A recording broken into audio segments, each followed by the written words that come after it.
आखिर क्या है भगवान शिव और माता पार्वती के अर्धनारीश्वर रूप का रहस्य और कैसे वो हम सबके शरीर की ईड़ा और पिंगला नाड़ी को भी रिप्रेजेंट करता है। तो आइए जानते हैं इस कथा के बारे में शिव पुराण के माध्यम से। And welcome to the day 3 of our series understanding the wisdoms of Shiv Puran during सावन।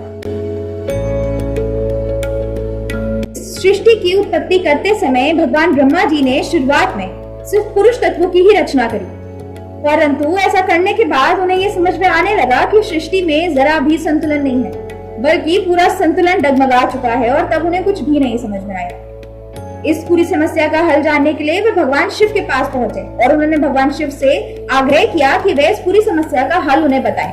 तभी भगवान शिव ने अपनी शक्ति के साथ, जो कि स्वयं माता पार्वती हैं, अर्धनारीश्वर रूप धारण किया और ब्रह्मा जी को ये बताया कि पुरुष तत्व और शक्ति तत्व, जो कि फेमिनाइन एनर्जी है, ये दोनों साथ में ही इस सृष्टि को संतुलन दे सकते हैं। इनमें से एक का भी ना होना इस सृष्टि को पूरी तरीके से डगमगा सकता है। और तब ब्रह्मा जी को ये बात समझ में आई और तभी से भगवान का अर्धनारीश्वर रूप लोगों में बहुत ज्यादा प्रसिद्ध है। भगवान शंकर और माता पार्वती का अर्धनारीश्वर स्वरूप इस पूरी सृष्टि का बैलेंस का प्रतीक तो है ही, साथ ही साथ ये हम सबके शरीर की ईड़ा और पिंगला नाड़ी के भी बैलेंस का प्रतीक है। आखिर क्या है ये ईड़ा और पिंगला नाड़ी, आइए इसके बारे में जानते हैं। नाड़ी, जिसे चंद्र नाड़ी भी कहते हैं, यह हमारी बॉडी के लेफ्ट साइड में और हमारे ब्रेन के राइट हेमिस्फीयर को रिप्रेजेंट करता है। यह हमारी बॉडी के कूलिंग और फेमिनाइन नेचर को भी रिप्रेजेंट करता है। इसका रिलेशन हमारे इमोशंस, मेंटल फंक्शंस, इंट्यूशन से है।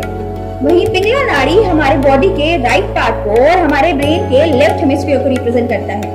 इसका नेचर हीटिंग और मैस्कुलिन होता है।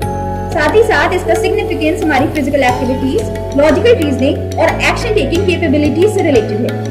और इसीलिए शिव और शक्ति का अर्धनारीश्वर स्वरूप हमें ये समझाता है कि जब हम अपनी बॉडी के ईड़ा नाड़ी और पिंगला नाड़ी को पूरी तरीके से बैलेंस कर देंगे, तब हम एक्टिवेट कर सकते हैं हमारी सूक्ष्म नाड़ी, जिसे बोला जाता है सेंट्रल पार्ट, और जिसके बैलेंस होने के बाद हमें प्राप्त होता है स्पिरिचुअल अवेकनिंग और इनर बैलेंस। तो ये थी भगवान शिव और देवी शक्ति की एक और महिमा, जिसे हमने जाना शिव पुराण के माध्यम से। ऐसे ही भगवान की और भी लीलाओं को जानने के लिए फॉलो करते रहें हमारी सीरीज।